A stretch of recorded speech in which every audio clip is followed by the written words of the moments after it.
यह कहानी एक ऐसी लड़की की है जिसका पूरा बदन काफी ज्यादा खूबसूरत और कामुक है, जिसे देखने भर से ही किसी का भी पप्पू सलामी देने लगे। और यही खूबसूरत नजारा देखकर एक लड़के का माहौल टाइट भी हो जाता है। और वो औरत उस लड़के की मॉम की फ्रेंड थी, मतलब वो औरत उस लड़के की आंटी थी। और वो लड़का अपनी आंटी के साथ ही अपनी तन की गर्मी को शांत कर पाता है या नहीं। और आखिर उस आंटी के मन में क्या था? कहीं वो आंटी भी अपनी गुफा के दर्शन उस लड़के को करवाना चाहती थी या नहीं? आइए देखते हैं, बैठचंद मजा आएगा। ये तो इस कहानी की शुरुआत में हम योंगसी नाम के एक लड़के को देखते हैं जो अभी स्कूल में पढ़ता है। एक दिन उसकी मॉम उसे अपने फ्रेंड हीवू के यहाँ छोड़ने जाती है, क्योंकि कुछ ही टाइम पहले उन्हें पैसों की दिक्कत की वजह से अपना घर बेचना पड़ा था और अब इनके पास रहने के लिए घर नहीं है। तो अब इसलिए इसकी मॉम इसे अपने फ्रेंड हीवू के यहाँ छोड़ आती है। योंगसी को इस तरह किसी के घर में रहना पसंद नहीं है, लेकिन अपने स्कूल की वजह से उसे इस लेडी के यहाँ रुकना पड़ता है। पर जब योंगसी पहली बार अपनी आंटी को देखता है तो उसके पप्पू में हलचल होने लगती है और उसके जज्बात भी खड़े हो जाते हैं, क्योंकि उसकी आंटी दिखने में काफी ज्यादा हरी भरी थी। फिर योंगसी की मॉम के जाने के बाद हीवू उसको उसका रूम दिखा देती है। अगले सीन में स्कूल में आने के बाद योंगसी अपने बेस्ट फ्रेंड को अपनी कंडीशन बताता है कि कैसे उसे अपना घर बेचकर उसे अपनी आंटी के घर में रहना पड़ रहा है। उसका फ्रेंड बहुत बड़ा ठरकी था। वो योंगसी से पूछता है कि क्या तुम्हारी आंटी अच्छी नहीं है? तो योंगसी बताता है कि नहीं, ऐसी बात नहीं है। आंटी को देखकर तो किसी बुढ़े के अरमान भी खड़े हो जाएं, और आंटी का हस्बैंड भी वहां पर नहीं रहता है। तो उसका फ्रेंड बोलता है कि भाई तब किस बात की दिक्कत है, मौका देख और किसी दिन झुकाकर गेम बजा दे उसका। अगले सीन में हम इवन को देखते हैं जो हीवू का हस्बैंड है और काम की वजह से वह दूसरे शहर में रहता था। वो बस कभी कभी ही घर पर आ पाता है। फिर घर आकर योंगसी अपनी आंटी हीवू को योगा करते हुए उसकी गदराई जवानी को देखता है, जिसे देखकर कोई भी हाथ चलाने पे मजबूर हो जाए, क्योंकि उसकी आंटी अभी भी एकदम कच्ची कली लग रही थी। पर योंगसी अपने जज्बातों को कंट्रोल करते हुए अपने रूम में चला जाता है। पर थोड़ी देर बाद हीवू बाथरूम में नहा रही थी, तो योंगसी बाहर खड़े होकर बाथरूम में से उसकी आवाज सुनकर अपने जज्बातों को ठंडा कर रहा था। और रात में उसे हीवू के साथ होने के सपने भी आते हैं, जिस सपने में वो हीवू के साथ टपाटप करने की तैयारी कर रहा था। फिर अगले दिन के सीन में हम देखते हैं कि योंगसी अपने बेस्ट फ्रेंड मुसीन के साथ होता है, जहां इनके सामने से एक बेहद ही सुंदर लड़की निकलती है जिसका नाम सोमीन था, जिसे योंगसी भी बहुत ज्यादा पसंद करता था। वो दोनों उसे ही देख रहे थे और साथ ही मुसीन भी सोमीन पर चांस मार रहा है, लेकिन उसका काम नहीं बन पा रहा है। फिर हम इन दोनों दोस्तों को कैंटीन में देखते हैं, जहां मुसीन योंगसी से पूछता है कि भाई तूने हीवू के दोनों तबले बजाए या नहीं बजाए, पर योंगसी कुछ भी नहीं बोलता। उसी रात को जब योंगसी नीचे आता है तो उसे हीवू के रूम से कुछ आवाज आती है, तो वो उसे छुपकर देखने लगता है, जहां उसका पति हीवू के साथ टपाटप में लीन था। और ये देखकर योंगसी के जज्बात भी खड़े हो जाते हैं और वो अपने रूम में जाकर अपना पप्पू रगड़कर सो जाता है।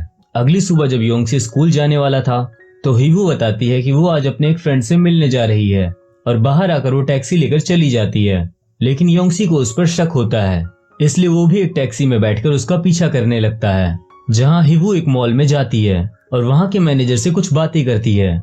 वहां से वो एक ड्रेस लेकर चेंजिंग रूम में चली जाती है और फिर वो मैनेजर भी हीवू के चेंजिंग रूम में चला जाता है और वो अंदर जाकर हीवू के दोनों तबले पीछे से बजा रहा था और उन दोनों की आवाज बाहर से योंगसी भी सुन रहा था। फिर योंगसी सोचता है कि ये तो अपने हस्बैंड के होते हुए भी किसी दूसरे आदमी से अपना गेम बजवा रही है। फिर अपने शरीर को खुश करने के बाद हीवू बाहर खड़े होकर टैक्सी का वेट कर रही होती है। फिर तभी वो योंगसी को भी मॉल से बाहर निकलते हुए देख लेती है, और जिसे देखकर उसे लगता है कि शायद योंगसी ने उसे मैनेजर के साथ देख लिया है। फिर योंगसी वहां से स्कूल चला जाता है और स्कूल के बाद शाम को वापस घर पहुंचता है। और जब शाम को वो बाथरूम में जाता है, वहां उसे योंगसी की पैंटी टंगी हुई दिखाई देती है, जिसे देखकर वो काफी खुश हो जाता है और अपना पप्पू रगड़ने लगता है। पर तभी हीवू अचानक से अपनी पैंटी ढूंढते हुए बाथरूम में आ जाती है, पर योंगसी उसकी पैंटी को पीछे छुपाने लगता है और अपने खड़े हुए पप्पू को दबाने लगता है, जिसे हीवू देखकर मुस्कुराकर वहां से चली जाती है। अगले सीन में हम देखते हैं कि ये दोनों साथ में शॉपिंग करने के लिए जाते हैं, जिससे इन दोनों के बीच काफी अच्छी दोस्ती हो जाती है। फिर एक दिन योंगसी और हीवू साथ में बैठे हुए थे, तो योंगसी बोलता है कि मेरे कान में थोड़ा दर्द हो रहा है। फिर हीवू कहती है कि मेरी गोद में अपना सिर रखो, मैं तुम्हारा कान चेक करती हूँ। फिर ये बोलते हुए वो योंगसी का चेहरा अपनी जांघों पर रख देती है।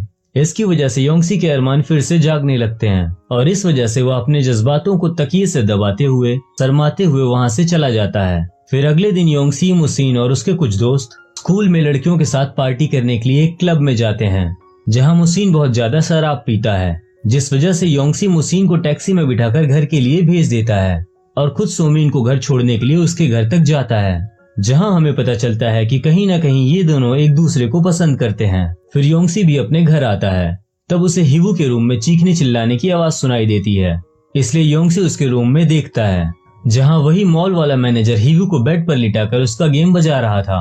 हिवू बेड पर लेटे लेटे योंगसी को देख लेती है, लेकिन योंगसी फिर बिना कुछ बोले वहां से चला जाता है और अपने रूम में जाकर सो जाता है। फिर अगली सुबह योंगसी स्कूल जाते समय हिवू से गुस्सा होने की वजह से ब्रेकफास्ट करके नहीं जाता।